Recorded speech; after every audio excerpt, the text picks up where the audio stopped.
Hello everyone. आज मैं लेकर आई हूँ 2 in 1 रेसिपी। यह ऐसी रेसिपी है जिससे आपका शाम का स्नैक्स बन जाएगा और रात का डिनर भी। और ये जो ग्रेवी है ना, ये तो बहुत ही टेस्टी बनती है, आप बस ज़रूर ट्राई करिएगा। तो चलिए इस रेसिपी को शुरू करते हैं। सबसे पहले एक बोल में 1 कप चना दाल ले लेंगे। अब इसमें पानी डाल देंगे और इसे 2 से 3 बार अच्छे से वॉश कर लेंगे ताकि इसमें डस्ट वगैरह हो ना वो निकल जाए। दाल को मैंने अच्छे से वॉश कर लिया है। अब इसमें हम अच्छे से पानी डाल देंगे और पानी में इसे 4 घंटे के लिए भिगो कर छोड़ देंगे। अगर कम समय हो तो आप इसे 1 घंटे के लिए गर्म पानी भिगो दें। लगभग 4 घंटे हो गए हैं, दाल अच्छे से फूल गई है। आप एक दाना इस तरीके से प्रेस करेंगे ना तो ये आसानी से टूट जा रहा है।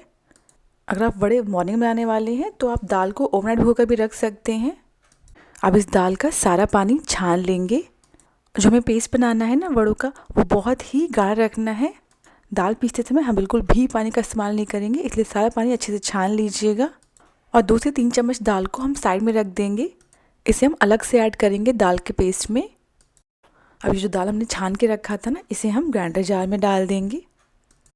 अब इसमें 7 से 8 लहसुन ऐड करेंगे, 2 इंच अदरक ऐड करेंगे और 3 हरी मिर्च ऐड करेंगे। हरी मिर्च आप अपने हिसाब से ज़्यादा कम कर लें। अब इन सभी को बिना पानी ऐड किए दरदरा पीस लेंगे। एक बार पीसने के बाद चम्मच की मदद से सारी जो दालें हैं ना इधर उधर फैल गई है ना, इकट्ठा कर लीजिएगा और फिर से इन्हें पीस लीजिएगा। कोशिश करिएगा बिल्कुल भी पानी नहीं ऐड करिएगा, थोड़ा दरदरा रखेंगे ना बड़े बहुत ही बढ़िया लगते हैं खाने में। सारी चीज़ें फिर से इकट्ठा हो गई हैं, अब इन्हें पीस लेते हैं। दाल अच्छे से पिस गई। अब इस दाल को एक बोल में निकाल लेंगे। आप देख सकते हैं मैंने इसे बहुत गाढ़ा रखा है। इसे पीसते समय मैंने इसमें 2 चम्मच पानी का इस्तेमाल किया है। बहुत ज़रा सा ही पानी ऐड करिएगा वरना ये बिल्कुल बारीक पेस्ट बन जाएगा। बड़ों के टेस्ट को बढ़ाने के लिए अब कुछ मसाले कूट लेते हैं। एक खलबट्टे में 1 चम्मच साबुत धनिया ले लेंगे। ये ना हो तो इसकी जगह आप 1 चम्मच धनिया पाउडर डाल दें पेस्ट में। अब इसमें 1 चम्मच खड़ा जीरा ऐड करेंगे। इसके बाद इसमें जाएगा आधा चम्मच हरी वाली सौंफ। ये ना हो या ना लाइक करते हो तो स्किप कर दें। और 6 से 7 साबुत काली मिर्च ऐड करेंगे। अब इन सारी चीज़ों को दरदरा कूट लेंगे। जब इस तरीके से हम फ्रेश मसाले कूट कर डालते हैं ना वड़ों में, बहुत ही बढ़िया टेस्ट आता है वड़ों का। हम सबके घर में धनिया पाउडर, जीरा पाउडर, काली मिर्च का पाउडर सारे अवेलेबल रहते हैं, पर इस तरीके से फ्रेशली कूट कर डालेंगे ना वड़ों में तो बहुत ही बढ़िया टेस्ट आता है वड़ों का। और इसी के साथ सारी चीज़ें बिल्कुल बढ़िया दरदरी पिस गई हैं। इस मसाले को जो हमने दाल का पेस्ट बनाया था ना उसके ऊपर डाल देंगे। दाल वड़े में बहुत सारे मसाले नहीं ऐड होते, जैसे गरम मसाला वगैरह। जो हमने मसाला कूटा है ना उसके अलावा इसमें हम सिर्फ नमक ऐड करेंगे। यहाँ पर इसमें जाएगा स्वाद अनुसार नमक। इसके बाद इसमें जाएगा बारीक कटा हुआ कड़ी पत्ता। ज़्यादा कड़ी पत्ता ऐड करेंगे तो वड़ों में बढ़िया टेस्ट आता है। एक बार जो हमने मसाले ऐड किए ना उसे दाल के पेस्ट के साथ अच्छे से मिक्स कर लेंगे। ये जो मसाले इसमें हम कूट के ऐड किए ना, ये दाल में बिल्कुल बढ़िया से हर तरफ अच्छे से फैल जाएँ। मसाले अच्छे से मिक्स करने के बाद अब इसमें हम एक बारीक कटा हुआ प्याज ऐड करेंगे। इसके साथ ही में जो हमने थोड़ी सी फुली हुई दाल बचा के रखी थी ना अलग से, उसे भी इसमें ऐड कर देंगे। और लास्ट में थोड़ी सी बारीक कटी हुई धनिया की पत्ती डाल देंगे। बस अब इन सारी चीज़ों को अच्छे से मिक्स कर लेंगे। अगर आपको लगे आपने जो पेस्ट बनाया वो काफ़ी ज़्यादा पतला हो गया है तो उसमें थोड़ा सा सूजी या फिर बेसन या फिर चावल का आटा ऐड कर लें। और ध्यान रखिएगा ये जो हम बड़े के लिए मिक्सचर बना रहे हैं ना, इसमें बिल्कुल भी पानी नहीं ऐड करना है। सारी चीज़ें अच्छे से मिक्स हो गई। अब हम बड़े बना लेते हैं। थोड़ा सा मिक्सचर लेकर हाथों पर इस तरीके से रोल कर लेंगे और दूसरे हाथ से प्रेस करके इसे हम चपटा कर लेंगे। इसे हमें टिक्की की शेप नहीं देनी है, बस प्रेस करिएगा और जो किनारे हैं ना वो देखिए थोड़े चपटे रहते हैं और बीच से ये थोड़ा मोटा रहता है। बस इसी तरह बाकी टिक्कियाँ बनाते जाएंगे और फ्राई करते जाएंगे। नेक्स्ट अब ऑयल सही गर्म है या नहीं ये चेक कर लेते हैं। देखिए छोटा सा वड़ा डालते ही इसमें अच्छे से बबल्स बनने लगे हैं। अब इसमें एक एक करके सारे वड़े डाल देंगे। जब आप वड़े डाल रहे होंगे ना तो गैस की फ्लेम को मीडियम हाई रखिएगा और सारे वड़े डालने के 1 मिनट बाद गैस की फ्लेम को मीडियम कर दीजिएगा। तो पैन में जितनी जगह हो उतने वड़े आप एक बार में ऑयल में डाल दें। जब ये नीचे साइड से ब्राउन हो जाएंगे तो इन्हें पलट लेंगे और दूसरी साइड से भी इन्हें फ्राई कर लेंगे। बस इन्हें 1-2 बार ऐसे ही अलटते पलटते हुए तब तक फ्राई करेंगे जब तक ये बाहर से अच्छे से गोल्डन ब्राउन ना हो जाएं। और ध्यान रखिएगा इन्हें मीडियम फ्लेम पर पकाइएगा ताकि जो वड़े हैं ना ये अंदर तक अच्छे से पक जाएं। और इसी के साथ वड़े अच्छे से फ्राई हो गए हैं, दोनों साइड से अच्छे से गोल्डन ब्राउन हो गए हैं। अब इन्हें ऑयल से निकाल लेंगे। बहुत ही क्रिस्पी बनते हैं वड़े, एक बार ज़रूर ट्राई करिएगा इन वड़ों को। और ये जो दाल है ना, इसके ऊपर हल्का सा दरदरा सा टेक्सचर है ना, बहुत ही बढ़िया लगता है। सेकंड बैच फ्राई करने से पहले गैस की फ्लेम को लो कर दीजिएगा, क्योंकि ऑयल काफ़ी ज़्यादा तेज गर्म है, वड़े डालते तुरंत ब्राउन ना हो जाएं। बाद में गैस की फ्लेम को मीडियम कर दीजिएगा और इन्हें भी हम पहले बैच की तरह फ्राई कर लेंगे। मैं आपको एक वड़ा तोड़ के दिखाती हूँ। ये देखिए वड़े कितने क्रिस्पी बने हैं और अंदर तक अच्छे से पक गए हैं। मैं इसे सिंपली धनिया और टमाटर की चटनी के साथ सर्व कर रही हूँ। बहुत ही टेस्टी बनते हैं ये वड़े। अब हम ग्रेवी वाली सब्ज़ी के लिए वड़े बना लेते हैं। जो ग्रेवी वाले वड़े होंगे उन्हें हम छोटे बनाएंगे। बहुत थोड़ा सा मिक्सचर लेकर इस तरीके से वड़े की शेप दे देंगे और सेम जैसे हमने पहले वड़े फ्राई किए थे ना, वैसे इन्हें भी फ्राई कर लेंगे। थोड़ा सा मिक्सचर हाथों पर लेकर प्रेस करके फिर ऑयल में डाल दीजिए। वड़े डालने के बाद इन्हें तब तक फ्राई करेंगे जब तक ये बाहर से गोल्डन ब्राउन ना हो जाएं। ये छोटे साइज़ के वड़े हैं, बहुत जल्दी पक जाते हैं और वड़े अच्छे से पक गए। इन्हें हम ऑयल से निकाल लेंगे। ये छोटे साइज़ के वड़े देखने में बहुत अच्छे लगते हैं। तो हमारे वड़े बिल्कुल रेडी है। अब ग्रेवी बना लेते हैं। एक कढ़ाई में 2 से 3 चम्मच ऑयल ले लेंगे।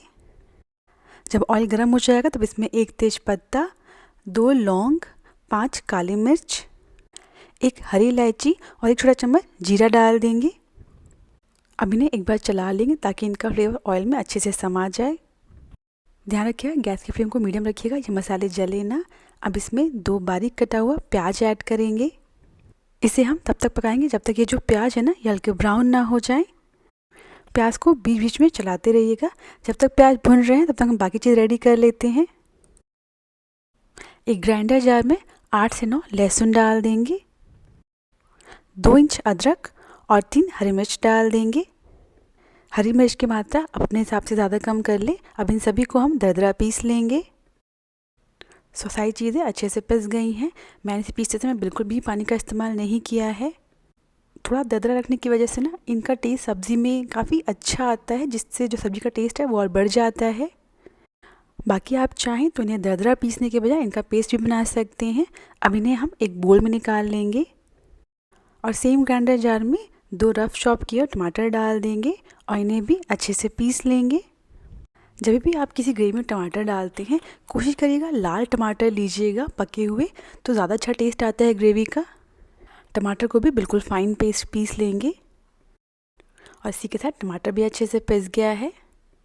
अब प्याज को चेक कर लेते हैं। प्याज भी हल्के ब्राउन हो चुके हैं। इन्हें एक बार चला लेंगे।